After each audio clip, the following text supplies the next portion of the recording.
Assalamu alaikum. Welcome to Muslims for Progressive Values. I am your host, Kendra Cordova, and today we're just going to do a quick run through of the main points, kind of like a Q&A piece about Dr. Scott Kuggle's essay, chapter that he contributed to Progressive Muslims, which is a collection of a bunch of different scholars from around the world and what they decided to talk about as far as progressive Islam goes.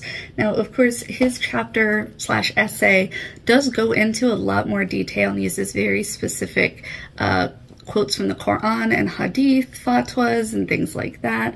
This video, however, is just a breakdown of the 8 key concepts, key ideas that he was trying to get across in this piece. If you want to go read it yourself, or if there's enough interest in it, I can go through and break down some of the points made using some of those very specific details. As you guys know, some of the other videos I've made do have a lot of detail and breaking down of ayahs and things like that. This one is just getting those main 8 points across. These summaries were put together by MPV, so I want to go ahead and get those to you. Just 8 quick points here, okay? So this section you can actually find on Muslims for Progressive's website, and it's called Understanding Sexual Diversity in Islam. So number 1, question here is, some religions seem to view sex as shameful or unclean. Is that true of Islam? The answer here in his essay is no. In early Islamic history, sex was seen as a positive part of human life. The Prophet Muhammad, peace be upon him, helped people to see that spiritual life and sexual life are connected. Early Muslim scholars talked about sex in a very straightforward way as a normal, positive part of life. Al-Ghazali, a Muslim scholar who lived more than 900 years ago, called sexual pleasure a blessing from God. Even the Quran describes heaven as a paradise of a physical kind. Heaven is described as containing rewards such as river of milk and honey that make it appealing to the senses, including sexual desires. So brings up Al-Ghazali here a couple of times in this essay, and I actually took a course on Al-Ghazali through the Mifta Institute. So when I was doing some of my own Islamic studies, I always found Al-Ghazali's like all-encompassing, sort of open-minded, progressive way of thinking about some of these topics and relating to them. So it was kind of fun to see him bring that up as well in this piece. Number 2, is sexuality the same as lust? So a lot of times sexuality is considered the same thing. The breakdown that we did, if you haven't seen the other video called Gay and Muslim, where we did a full breakdown of the story of the Prophet Lut and his people, this was that like power play, abuse, breaking down a door, entranced by a lust kind of thing. And so oftentimes when people think of sex, they think of some of these more traumatic events that revolve around sex. But is sexuality the same as lust? The answer is no. Sexuality is about a lot more than desire or lust. Sexuality involves desire, but also includes thoughts, acts, and how one sees oneself and others. It's part of a person's identity. It affects how people relate to each other. It's important to realize, too, that desire itself is not a bad thing in Islam. There's a well-known hadith, a story about the life of the Prophet Muhammad, peace be upon him, in which the Prophet said, 3 things were made beloved to me in this world of yours: women, perfume, and prayer. This hadith indicates that sexual desire is something the Prophet cherished and respected. So I am queer myself. It's one of the reasons why these topics are so important to me and a lot of my friend group, or scholars and people that I've learned from and teachers. Being queer sort of changes the way you see the world. Now, I am non-binary, gender-wise, and then my sexuality, I'm actually asexual panromantic, meaning that I don't experience sexual desire like most people do. So that might be one of the reasons why it's easier for someone like me maybe to conceptualize that lust and sex and sexuality are separate things. But I really like the descriptions here and the way that it is described in his essay. Again, if you haven't read it, highly, highly recommend that you go read it. The whole book, really, but mine's, so worn and torn, it's actually taped together. All right, number 3. Let's move on. Is sexuality only considered good if it's used to create children. Now, this one gets to me and some of the other people I know sometimes, because people will say that, sexuality is only good for having kids, or that a woman is a woman because she can have kids. And I have friends who are intersex. I have friends that were born unable to have children, and so this whole idea that the only purpose of sex should be to have kids, and therefore if you can't, guess you don't need to be married or something. I find that very interesting. But the concept here in the essay, he says no. The Prophet Muhammad, peace be upon him, and early scholars said that sexual play is a good thing. In fact, in one hadith, the Prophet, peace be upon him, said that God rewards people for sexual play. The term sexual play is not defined in the Quran or hadiths. Some people understand it to mean sex acts other than intercourse, and which does not necessarily mean sex acts that lead to making children. So this indicates that sex is considered good and healthy, whether or not it is for the purpose of creating children.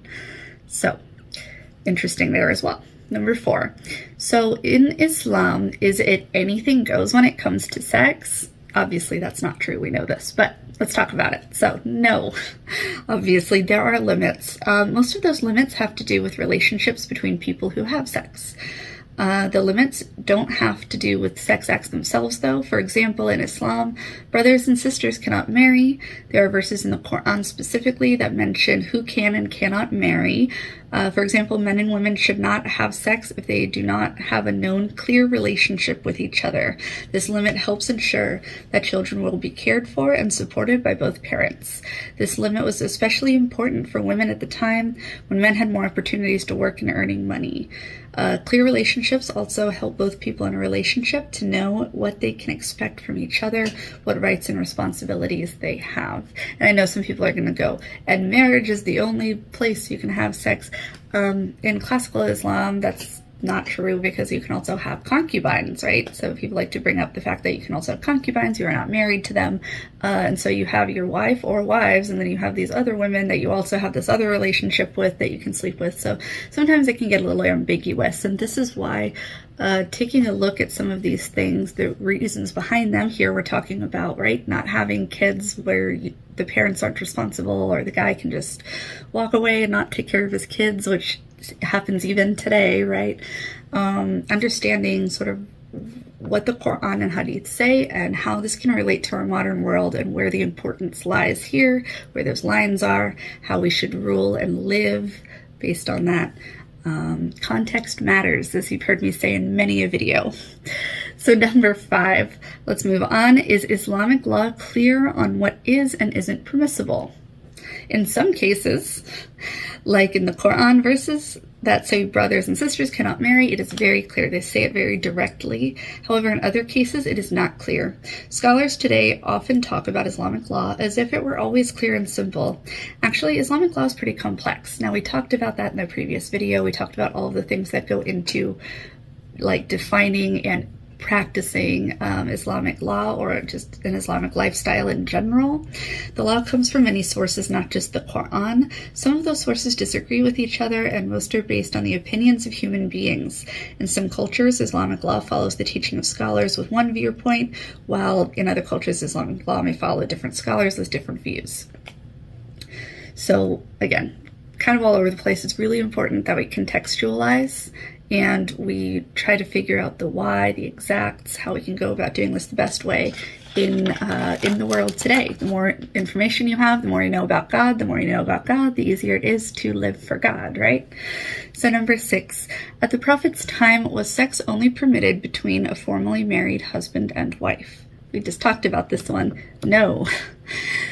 Sex was allowed as part of a number of relationships. Most of these relationships involved a kind of contract or agreement. Some relationship contracts were formal. A formal marriage would include witnesses and others to the marriage agreement. It might be written down or signed. Other relationship contracts were informal. They were understood by the community at the time, but might not be written down or include a formal ceremony with witnesses. In the time of the Prophet Muhammad, peace be upon him, sex could be part of an informal contract relationship, such as temporary marriages. Today, we usually don't think of marriages and other relationship contracts in that way, but many relationships are based on agreement of some kind. Some relationship agreements are written down legally to tie people together, while others are more like taken orally or talking through these agreements. Basically, again, it's some form of agreement to formalize it, whether it's written down or not, so that people know what the expectations are on themselves in the relationship. Other people are there to help hold them accountable for those things, and we don't have this whole like kids without parents thing going on, right? Number 7, aren't Islamic rules about sex only about relationships between men and women? Again, we've talked about this in a few videos. If you haven't seen any of these other videos, please go watch them. We break it down in detail. So the answer here, not necessarily. The Quran gives rules for relationships between men and women, but it doesn't set rules for same-sex gay or lesbian relationships. Now, if you haven't seen the video on gay and Muslim, definitely go watch that. Again, we break it down. We break it down of what the story of Lut is really about, contextualizing it and putting it into modern context. That doesn't mean it forbids relationships between people of the same sex. There were a number of reasons why Islamic law focused on relationships between men and women. For one thing, Muslim jurists saw straight or heterosexual relationships as the major concern because they led to pregnancy. Same-sex couples may have or raise children, but for them, having children is not an accidental side effect of having sex. The early Muslim jurists wanted to avoid situations where a child was born without the support of a father and what a father could bring. At that time, men earned the most income, and few women had substantial income of their own. Because of inequality between men and women, having a man in the family helped the family financially and socially. Another reason Islamic jurists talked a lot about straight relationships is that they were trying to address the needs of most people. Since most people are straight or heterosexual, their needs were the primary concern of scholars. That does not mean that other sexual identities don't exist. It also doesn't mean that other sexual identities are forbidden just because they are not mentioned. So not mentioning something doesn't mean that it's a no. In fact, I've actually, with some of the Islamic teachers that I've had, have pointed out that if it doesn't say explicitly no on something, it's considered permissible unless you find otherwise, right? Because the Quran does have a lot of very strict yeses and nos as far as, like it said, who can marry who in a family or anything like that. Yeah, this was a good one. I really like that too, about like, you know, context, really trying to understand. Again, in this essay, he really goes over like the Quran and the Hadith and some history on that. Read it. It is amazing. Finally, we come to the last one here. Number 8. Why is sex such a hot topic among Muslims in today's world, right? Why are we talking about it? Some people might think it's because it's just this modern thing to do. It's stylish to be queer or whatever it is. We did disprove that in our previous video where we were talking about Ibn Hazm, right? Who Dr. Kuggle took as his inspiration and part of his book that he wrote, Homosexuality in Islam. And he was starting to question other scholars of his time. He was a scholar, but other scholars and jurists of his time about these topics. And that was in like a little around the year 1000, right? That was 11th century. So this isn't new, but especially now that we have all of these connections to everybody in the whole world, something that previous generations didn't have that kind of access to. You can pick up your phone and look at what's going on the other side of the world and talk to your friend on the other side of the world and whatever. Now that we have everybody's cultures and everybody's lives here at our fingertips, right? That might be one of the reasons why it's dredging up now and we're starting to really get to talk about it. Maybe more than we did in certain times, but again, it's not new. It was talked about in previous times as well. Let's see what the answer here from his essay specifically is, though. So there are 2 main reasons why sex is such a hot topic. First of all, rules about sex and gender can be used to keep men in positions of power over women. We're going to have a whole video series actually on gender equality in Islam, what that means, but this is part of it.